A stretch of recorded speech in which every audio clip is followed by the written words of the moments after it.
Bonjour. Faut-il avoir peur des robots? Les films de science-fiction présentent souvent un avenir où les robots se lieront contre l'homme, soit pour l'exterminer, soit pour l'empêcher de détruire le monde. L'objet qui devient intelligent, l'objet qui devient humain, est un thème récurrent depuis des siècles, qu'il s'agisse de la légende de Pygmalion, de Frankenstein ou de son quasi-contemporain Pinocchio et plus récemment les jouets de Toy Story. L'industrie du robot est en plein développement. Les tâches que l'on peut leur confier sont de plus en plus complexes et la réflexion sur la relation humain-robot s'impose. Le Japon est incontestablement le leader de la recherche dans ce domaine. Pour plus d'un quart de la population âgée de plus de 65 ans, les tâches que peuvent accomplir les robots touchent à tous les aspects de la vie, du robot qui lave et sèche les cheveux, à celui qui rappelle les heures de la prise de médicaments, en passant par celui qui fait le lien entre le patient isolé et le médecin, sans oublier celui qui se comporte comme un animal de compagnie pour créer un peu de présence sans les responsabilités liées à un animal. Et enfin, cette peluche géante qui porte le patient lorsqu'il passe de sa chaise à son lit ou vice-versa.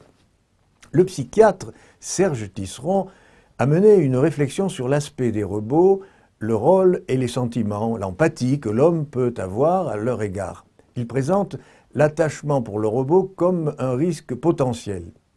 Avant les robots, l'homme ressentait déjà des émotions pour les objets. C'est ce qui se passe quand un objet a une valeur sentimentale. Sa perte peut provoquer une grande tristesse. Et cela pose problème notamment dans l'armée. Le psychiatre observe, je le cite, « Sur un champ de bataille, l'attachement à un robot peut nuire à l'efficacité d'une mission en incitant les combattants à risquer leur vie pour éviter la destruction d'un robot. Pour éviter le risque trop fort d'attachement, il est envisagé de donner au robot une apparence peu subversive, comme celle d'un insecte, c'est-à-dire un animal qui ne suscite aucune empathie dans nos cultures. » L'autre risque présenté par Serge Tisseron, c'est l'oubli que derrière le robot, il y a les hommes qui l'ont conçu. Une personne âgée ou un handicapé qui est aidé dans sa vie quotidienne par un robot qui réagit à sa voix et à ses gestes peut rapidement développer une relation de confidence innocente sans prendre en compte le fait que son confident n'est qu'une machine et surtout qu'il est incapable d'aimer. On s'est moqué à juste titre des hommes d'Église qui s'interrogeaient pour savoir qui avait une âme et qui n'en avait pas. N'est-ce pas pourtant le même type de questions que des philosophes, des romanciers, des cinéastes se posent aujourd'hui lorsqu'ils se demandent ce qui rendrait un robot humain ou pas? À bientôt!